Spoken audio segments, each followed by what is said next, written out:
So we're talking Black women looking for love outside their race, and I want to break down some of the myths and misconceptions about interracial dating. But first, my girls are here to help me, of course.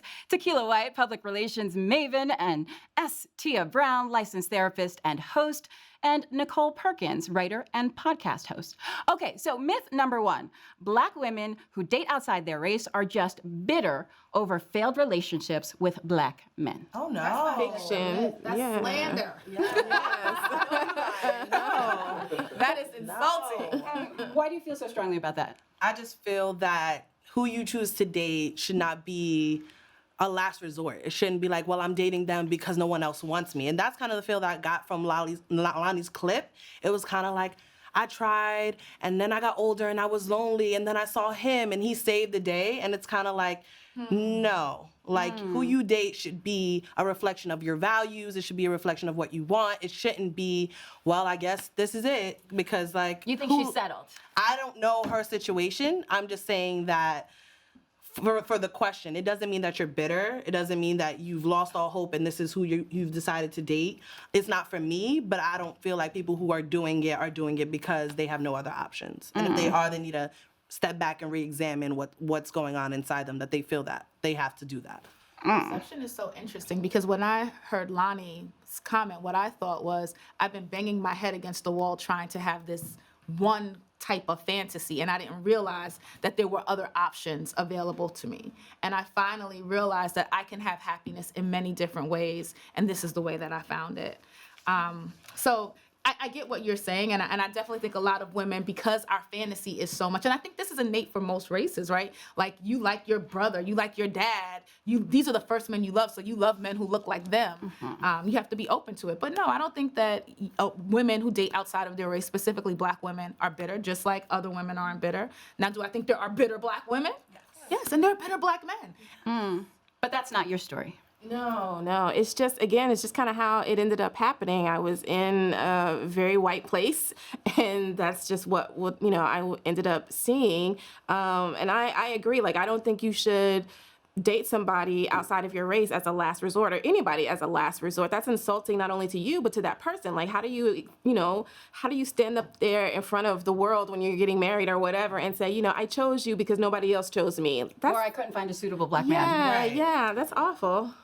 Well, And a lot of people are doing it. But I do feel like the circumstance is such where people have to open and broaden their horizons, and it doesn't sound sexy to say I didn't intend to date a person who looked like this or was like this, but that is your reality. And we have to accept that. Well, here's another one. If you date a white man, it somehow diminishes your Blackness, or you might get your Black card snatched. It depends on what type of white man you're dating. Okay, explain. So if you're dating a Black... You're ready to snatch all the cards together. She's like, I am the card keeper. Listen, if you're dating a white man that's an ally, that you can kind of bring places, and they know what to say, what not to say. They know that certain things they should stay out of. They know that they just shouldn't comment on certain things, but they're comfortable. They feel like, I may not have made the potato salad, but I contributed to the meal in some form or fashion, but I'm not trying to jump in on Black jokes. I'm not trying to say things that's just like, yo, what is he doing? If you're dating that type of white man, I gotta look at you crazy, because I'm just like, how are you gonna let him come in here and just say whatever he want out the side of his face and just feel too comfortable? Like, we want him to feel comfortable because he's your mate and your family, so he's family to us. Wait, are you but saying there's a line. You have to keep your white man in check? Is that what you're saying? You have to. There's a list of things that he needs to read. Listen, and it's just certain things that you just don't say. Like, if you say something and everybody gets quiet and kind of just is like, if there's too many of those, I'm starting to look at you funny, because I'm like, so in your household, he just be saying whatever. Do you keep your white men in check? She keeps them tied up. Well, for the ones that I bring around, like friends and family, they know that. Like, that's why I'm able to bring them around friends and family, because they know better. The ones that I'm just like using for whatever reason, nobody sees them but me. So I don't have to, deal with them outside of. But I have had some, I did date this one guy. I called him casually racist Charlie because he would say, little, stuff like I was watching Star Trek, the original series one day, and he was like, oh, I didn't know black people like Star Trek. I'm like, it's Lieutenant Uhura right here. Why would we not watch this? So things like that. Obviously that didn't last long. It was like a 2-month stand kind of thing. But that stuff, I was like, no, I can't deal with that. I definitely have a limit. It's not like I'm just going to let somebody say any old thing to me. But I do recognize that white people are biased, period. They just have their own bias. And they're always going to be a little racist in some kind of way. And you're okay with that? No, girl.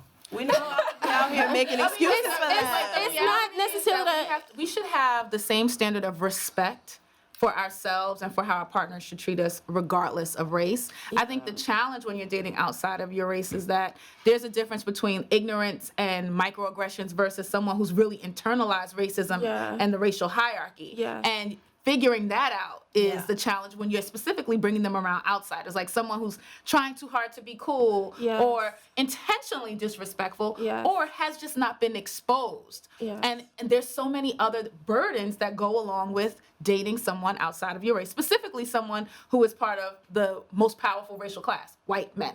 Right. So it's not that I'm like going to forgive every single thing that a white man says to me that is, racist or a little racist or biased in some way. Again, I just kind of like, I know you probably have not been exposed to this, so it's a teachable moment, but exactly. And that's the thing. We don't have to teach our men different things. Yes. I just think that they're different burdens. So that's why the baseline has to really be, do I believe that this person respects all of my my identities? Do they respect me as a person, as a woman, and as a woman of color? Yes. And once you have that baseline, then you can start judging the other things that they do in a different way. Because we have black men who don't do that. Exactly. Yeah. Well, here's another one. This one's kind of spicy.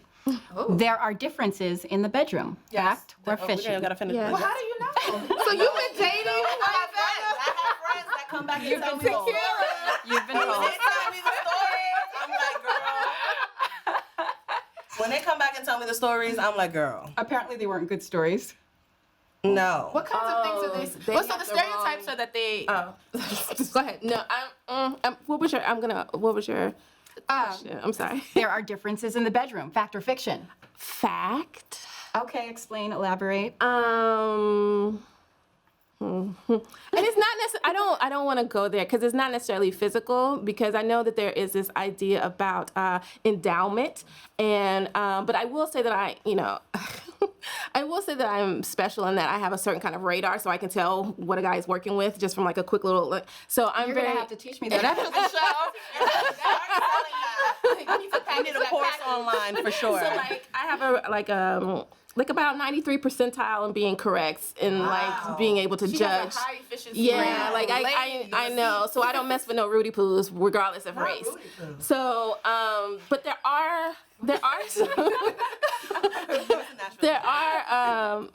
some differences in like approach, style.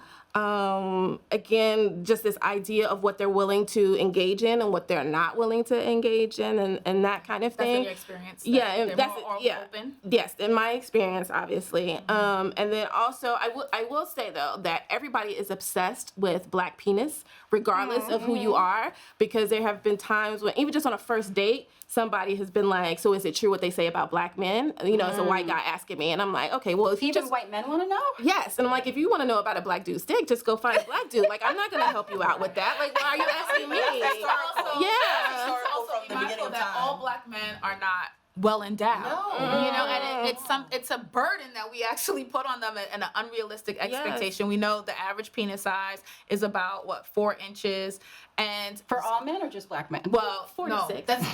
That's supposed to be on average. Now we don't know who in that statistic. I can't say what the ratio is of races in it, but we're saying that's who's closer to 4 and who's closer to 6. That's the average. So it's a lot of pressure to put on our guys. But there are other stereotypes, like I think that the question speaks to too, is in terms of like smell, like you're saying, approach, stroke. you know? And so I think that there are a lot of things that people are curious about when it comes to that. So that's the question. I think Tia is curious about. I mean, I have enjoyed everyone that I have enjoyed. There it is. That's that on that. There it is. Okay. All right. Moving on. White men treat you better than black men. I know you lying. Well, I think that also triggered a lot of people too, because people felt like Lonnie's tears were because she's being treated so amazingly by a white man. And I'm not married right now, but I have so many friends who are married. Most of my girlfriends are married, and they're African American, and they have amazing husbands. My brothers are husbands, and they are amazing men. And so I really hate that stereotype that black men don't know how to treat women. It's just not true. No, it's not true. My longest relationship was with a black man. So just because I'm dating white men doesn't mean I've never been treated well. That doesn't mean that I've never been happily in love with a black man, because I have more than once. And so that, I don't believe that at all. And for anyone who tries to, steer me into saying that, I'm not going to do that, because that's not the case at all. It just so happens I date white guys, and they serve me for whatever purpose that they serve me. And, if tomorrow I meet a black guy and he's amazing and he serves the needs that I have, I'm going to be with him until we're not together anymore. So I don't have a preference. I don't specifically go after just white men or just, whatever. It's, again, just kind of how the circumstances end up falling. And I think that's the problem that a lot of people don't understand, that it's not necessarily, the problem is when you are just like tunnel vision and you only pick one and you are leaving out all these other possibilities. And I think if you just open, just kind of look to the side for a little bit, you will see that there are other possibilities of people who can treat you well and be good to you, and in the bedroom and outside of the bedroom, whatever you need. And I think that's just the bottom line of that. Okay, well, here's one more. Black women get more backlash than black men for dating outside their race. Absolutely. Black women get more backlash for breathing. Yeah. Black women get backlash just for existing. So that's yes. Yeah. People want us to carry the burden of everything. They want us to carry the burden of the race. They want us to carry the burden of being women. They want us to carry the burden of just life in general. And so when they see that we are, doing something outside of their expectations, suddenly we have failed. We are race traitors. We are traitors to our sisterhood, all this other kind of stuff. When it's just like the one time that we are thinking about ourselves, the one time that we decide, you know what, I'm going to let this white man do whatever to me and be okay with that, then suddenly we have failed the whole world and we should be in jail someplace or whatever. And that's ridiculous. It's too much pressure to put on black women. Just let us be free and be have a good time for once, and then maybe we can come back and save everybody. But let's give me a little chance to be myself, and then I'll come back and save the world. The pursuit of happiness is just not celebrated for black women, right? So black women, we tell the story of struggle, right? Like Nas has Islam, they love to hear the story of how the thugs live in worry. Well, they love to hear the story of black women living in worry, doing the work, and just toiling. And the fact that more women are saying, you know what, I have options for happiness. I don't have to deal with just this. And then let's also think about the fact that there is some projection in that, because we know that a lot of black men are dealing with issues of self-hatred when they pick outside their race. So they're projecting that onto black women. And last but not least, there's also the fact that there is this incarceration rate, the rate of fathers leaving home. So it's a failure that's just not felt by the specific black man. It's felt by black men as a whole. So when black women say, you know what, I want to look elsewhere, that's also a smack in the face, and it can be hurtful. But ultimately, you have to do what makes you feel happy, healthy, and whole. So as long as you are pursuing someone and you're in full self-love, you have to go for it. Well, I will say this, competition inspires excellence. Okay? And there's that. I think real love is special and rare, so wherever people find it is just fine by me. Personally, I would never exclude black men from my dating pool, but I'm open to anyone who wants to love me. And I'll end it there. So I want to thank my guests, Tequilla, Tia, and Nichole, for joining us and sharing their unfiltered opinions. And as always, thank you for watching. And remember, you can follow us on Twitter and Instagram at Marlie Show. See you next time. You just watched a clip from the show that covers the culture like no other. For every episode, I assemble a panel of thinkers, activists, celebs, and outspoken experts to give us their unfiltered opinions on the topics that matter to Black America. This is elevated, intelligent, and uncensored discussion, representing every perspective. The conversations we have when we're the only ones in the room.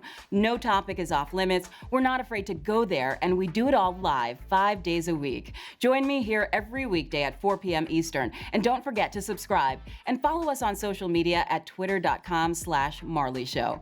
It's The Marlie Show. There's nothing else like it.